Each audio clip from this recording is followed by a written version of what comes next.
जब हम संन्यास मार्ग से श्री जी की कृपा से राधा वल्लभी उपासना को स्वीकार किया हृदय से, तो हमारे सदगुरुदेव भगवान ने कहा श्रीमद चतुरासी जी का लेखन करो और इसको कंठस्थ करो और सतत चतुरासी जी का गान करो। जब उससे मन हटे तो निज मंत्र का जप करो और श्री जी की सेवा में रहो। सेवक वाणी का याद उसको कंठस्थ कर लो, थोड़ा पाठ कर लिया करना।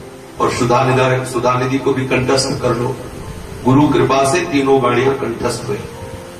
कैसे कंठस्थ हुई? सुबह से शुरू होते थे, श्रीमद चतुरासी जी को पास लिए हुए परिक्रमा करना, जो भी सेवा करना, पास एक लाइन को गुनगुना रहे हैं उसको याद कर रहे हैं, फिर दूसरी लाइन को गुनगुना रहे, फिर चतुरासी जी जब याद हो गई तो गुरु कृपा से ऐसी हुई कि सेवा कर रहे हैं मौन और चल रहा है जो जो प्यारो करो से लेके, और आज हुआ देखिए तो वह प्यारी रंग भरी स्फुटवाणी भी कंठस्थ हो गई गुरु जी की कृपा से। अब पूरी कोई कोई पद में एकदम ऐसा भाव डूबता कि सेवा रुक जाती है, एक शिथिलता आ जाती है, फिर चिल्ला के रोना था। यही इसी को चिल्ला के रोना था। सामने वो सुंदर झांकी प्रकट होती है उस पद में जो लिखी हुई है। कई कई बार चतुरासी जी के आवृत्ति गाने में 2.25 घंटा लगता हमें और मानसिक पाठ में 1 घंटा 1.25 घंटा लगता, और ऐसा कई बार करते। जैसे मधुकरी लेने जाना है, लेके आके मधुकरी पाना पाते पाते चतुरासी जी पूरी हो गई मौन में। सुबह परिक्रमा करना है, गाते हुए पूरी, जो पीछे परिक्रमा करते हैं उनको पता है कि वर्षों ऐसे जोर से चिल्लाकर चतुरासी जी का गान करते हुए पूरी परिक्रमा, श्री जी के लिए पुष्प चयन करना, पूरे बगीचे में चिल्ला करके पद गायन कर रहे हैं और पद गायन कर, कितना महासुख की सरस। जब तक हम चित्त को जोड़ेंगे नहीं, आपके पास पारसमणि रखिए, लेकिन आप उसका महत्व ना समझे, साधारण पत्थर समझकर अपनी जेब में रखे और 1-1 रुपया मांगते घूमे, और जब कोई कहे पारसमणि तो आपको मुझे धनी तो बनाया नहीं इसने, तो आपने उसका महत्व कहां समझा, आपने उसका प्रयोग कहां किया? वो आपकी जेब में रखे रखे थोड़ी आपको धनी बना देगी। चतुरासी जी ले जाके अलमारी में रख दो तो आपको थोड़ी रस में डुबो देगी। चतुरासी जी का कहो और सुनो, रसिक जो सत्य चाहत जो रस रीति पल, तो कहो और सुनो हरिवंश वाणी। बस केवल हमको अपने मन को इनके चिंतन में लगा। जैसे पर आप गा के देखिए, एक दिन इसी लता में सुबह की सेवा थी, संपूर्ण लता से पुष्प उतार के मालती जी के राधा वल्लभ जी को भेजना। राधा वल्लभ जी का श्रृंगार मालती पुष्प से, मालती पुष्प को उतार रहे थे। प्रथम यथावत प्रणो श्री वृंदावन तिरम श्री राधिका कृपा बिनु सबके मनन अपार। ये जो आप दृश्य देख रहे हैं ये नहीं था, ये सब केवल हम आपको इसमें लगन लगे इसलिए बता रहे हैं। एक दिव्य अनुभूति, एक भाव देश में एक अलग वृंदावन था, एक अलग भाव। पद गायन कर रहे हैं, पुष्प तोड़ रहे हैं, ये सब क्रिया हो रही है, विशेष आनंद। इतने में फुसकार से नीचे से आई तो ऐसे दृष्टि गई, विशाल उस काला सर्प के, ये मनमोहन बाबा, बलराम जी और उसमें प्रेमदास जी थे, कई लोग थे, और ऐसा विशाल सर्प ऐसे लता में लिपटा हुआ हमारी छाती ऐसे ऐसे तोड़ रहे तो हमारी छाती और उसके फण में बस इतना अंतर था। एक बार देखते ही उस सारा पद चल रहा है, नीचे उतर के आए, वो ऐसे जैसे कोई बीन सुन के नहीं मस्त होता, ऐसे चतुरासी जी श्रवण कर सबको बुलाया, सबने देखा, बड़ी मस्ती से एकदम ऐसे। तो पशु पक्षी भी यहाँ के जो हिंसक प्रवृत्ति वाले जीव हैं वो भी सब भगवत प्रेमी महात्मा है। जब आप चतुरासी जी का गान करेंगे तो उनका आशीर्वाद आपको मिलेगा, ये लताएं आपको आशीर्वाद देंगे। यहाँ की जो छोटे छोटे तुम जीव देख रहे हो, जीव थोड़ी है, ये सब श्री जी के निज परिकर है, और इनकी कृपा प्रसाद से हमें उस वस्तु की प्राप्ति हो। ऐसे थोड़ी कि हम इस मार्ग में जुड़ गए बस हमारा हो जाएगा, ऐसा नहीं। जिसमें जुड़े उसमें चित्त जोड़ना पड़ेगा, मन जोड़ना पड़ेगा। नहीं, जिनके सारथी रूप से भगवान बैठे उनको गीता उपदेश करने की जरूरत क्या है? उनको ये कहने की क्या जरूरत है कि मैं ये मनाधत्सो मई बुद्धि निवेश है मई अत ऊर्ध्वम न संशया, तू मेरे में मनो लगा, मेरे में बुद्धि लगा, क्यों कह रहे? ऐसा क्यों कह रहे? आप अगर अपने मन को, अपनी बुद्धि को, अपने चित्त को इन वाणियों में नहीं लगाएंगे, मंत्र में निरंतर आप अपने मन को नहीं लगाएंगे, तो यही दशा होगी कि आपको मंत्र ग्रंथ पंथ संत सबसे अश्रद्धा हो जाएगी और लगेगा 10 वर्ष हो गए, हमें 20 वर्ष हो गए, हमें 5 वर्ष, और कह रहे थे कि वृंदावन वास करो और वाणी गायन करो, मंत्र जप करो, बहुत रस मिलता है, यहाँ तो हृदय जल रहा है। ठीक उपासना में अपने मन को लगाओ और सर झुका के वृंदावन वास करो। किसी के प्रति दोष मत देखो।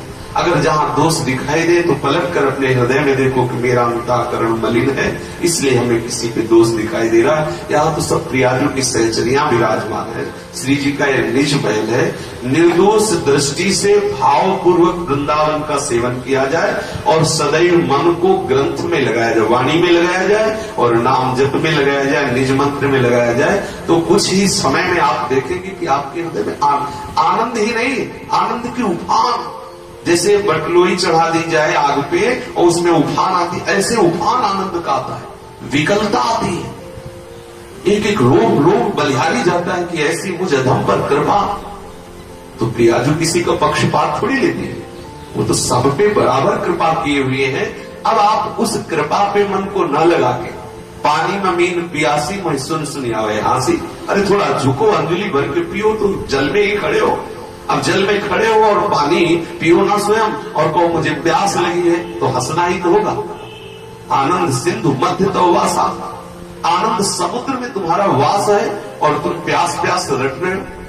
ऐसे करुणा में प्रिया प्रीतम के इस निज महल में, निज विलास भूमि में ऐसे रहस्यमय लीला का श्रवण गायन करने का सौभाग्य मिलने पर, ऐसे दिव्य तेजों में परम रस सिद्ध मंत्र में यदि हमारा प्रवेश नहीं हो रहा तो हमारा दुर्भाग्य है। भाग अनभाग जानत तुझ नहीं, आप बनो कौन भो लाभ और कौन हानि। अरे समझो कि आपका लाभ किसमें, आपकी हानि किसमें। मन को आपको जोड़ना है, आपको गुरु थोड़ी जोड़ेगा। गुरु का तो मन जुड़ा हुआ है। या तो गुरु में इतना मन जोड़ दीजिए कि आपको अनुभूति होने लगे कि इनके अलावा मेरा कोई साध्य नहीं है, तो आपको जो गुरु के मन में चल रहा है वो आपको अनुभूति हो जाएगी। या तो गुरु में ऐसा मन जोड़ दो कि जैसे सेवक जी कह रहे हैं, मन क्रम वचन त्रिशुद्ध सकल मन हम श्री हित हरिवंश गोपासी। मन क्रम वचन कहो नित्य तेरे, श्री हरिवंश प्राण धन मेरे। सेवक श्री हरिवंश गावे, मैं केवल श्री हरिवंश का गान करूंगा। मेरा मन वचन कर्म प्राण सब कुछ श्री हरिवंश। तो अपने आप श्री हरिवंश के हृदय में जो चल रहा है आपके हृदय में चले लगे। नहीं तो जो गुरु उपदेश, दो ही बात है, या गुरु में संपूर्ण मनोवृत्ति लगा दो तो गुरु के मन में जो चल रहा है आपके मन में चलने लगेगा, या अपने मन को गुरु के उपदेश में लगा दो। दो में से अगर आप दोनों में मन को नहीं लगाएंगे तो ऐसी कृपा आकाश से नहीं उतरेगी कि विमान आएगा और आपको बैठाल के ले जाएगा। कभी नहीं, दुर्गति निश्चित होगी, क्योंकि अपराध बनेगा और भागोगे। मन में अपराध की भावनाएं आएंगी, विषय वासना में जाओगे और आपको ना धाम मिलेगा ना नाम मिलेगा। धाम से भी भागना पड़ेगा और नाम छूट ही जाएगा।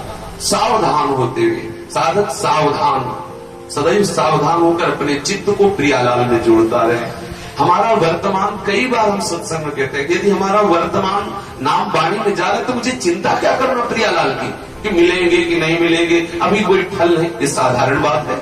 हमारा मन नाम में लग रहा है प्रभु के, हमारा मन प्रभु की लीला में लग रहा है, अब हमें और कुछ नहीं चाहिए। इसी का सतत चिंतन होने लगे, इसी में हम डूब जाए, खत्म। दर्शन की आवश्यकता थोड़ी रहेगी, वो पास से हटेंगे नहीं यदि नाम बाड़ी में लगे रहे। नाम बाड़ी जहां श्याम श्यामा तहां, नाम बाड़ी सुनत श्याम श्यामा सुबस, नाम बाड़ी निकट श्याम श्यामा प्रगट। बोलो, आचार्यों की वाणी है, रसिकों की वाणी है। अब आप नाम जप ना करो, वाणी का चिंतन ना करो और बोलो इस वाणी में कोई दम तो है नहीं, मंत्र में कोई प्रभाव तो है नहीं। आप कह रहे थे बड़ा मंत्र तेजस्वी है, अभी तो कुछ आनंद लीला तो दिखाई नहीं दे रही। ये मूलता का त्याग करके अपने मन को बहुत काल तक नाम वाणी में जब लगाएंगे तो अनंत जन्मों से बिगड़ा हुआ मन हमारा पवित्र होने लगे। सोचो, आज अभी इसी क्षण जब हम पहले जीवन में थे उस जीवन से अब क्या अंतर है, खुद अनुभव करके है। लेकिन जब अपराध कर दो कि तो यह अनुभूति मिट जाएगी और आपके हृदय में दोष बुद्धि आ जाएगी कि क्या अनुभव हुआ हमें, 1 साल हो गए, 2 साल हो गए, हमें क्या अनुभव हुआ, कोई अनुभव तो नहीं हो रहा। तो अब चलते हैं, दूसरी जगह चलते हैं। महत अपराध। श्री प्रियाजू की अहेतुकी कृपा हुई है काहे को नाम वाणी में मन को लगाने। अगर नाम वाणी में आपने मन को लगा दिया तो विश्वास मानो इन्हीं नेत्रों से, इसी शरीर में रहते हुए आपको लीला अनुभूति होने लगेगी। ये हम खुद अपने हृदय की बात कह रहे हैं। बहुत इतनी बड़ी साधना नहीं थी कि ये हमें रस का अनुभव होता या प्रियालाल की सर, ये केवल नाम वाणी की। अब गुरुजी ने कहा कि आप चतुरासी जी का पाठ करें। सच्ची बताएं, जब शुरुआत हुई तो हमें बिल्कुल रस नहीं मिला था, बस गुरु आज्ञा का पालन करें, क्योंकि वेदांत का चिंतन, योग वासिष्ठ आदि का चिंतन, अब जहाँ योग वासिष्ठ अष्टावक्र गीता और इनका चिंतन, वहां चतुरासी जी का गायन कैसे बचे। पर गुरु आज्ञा, चतुरासी जी का गायन करते करते करते जब चतुरासी जी ने घसीटा तो अब जी नहीं सकते उसके बिना। हम भले शरीर रुग्ण होने के कारण गा ना पावे, ना गावे, लेकिन गुरु कृपा से वो क्रम चलता रहता है। बैठे हैं या खड़े हैं, चल रहे हैं, खा रहे हैं, पी रहे हैं, या शौचालय में है, किसी भी स्थिति में कोई न कोई लाइन चलती रहती है गुरु कृपा से, और उसी का चिंतन चलता है, उसी की कृपा का अनुभव कि हम अभी इस रोग में भी आनंद का अनुभव कर रहे हैं। ये अंदर अपने हृदय की बात कर रहा हूं, अंदर हृदय की बात कर रहा हूं। यदि आप चतुरासी जी को अपने हृदय में बसा लेंगे तो आप खुद अनुभव करेंगे कि क्या है ये। रसिक महापुरुष ऐसे थोड़ी करें। श्री हरिवंश की वाणी, समुद्र को मीन भयो जो अगाध कलोलन।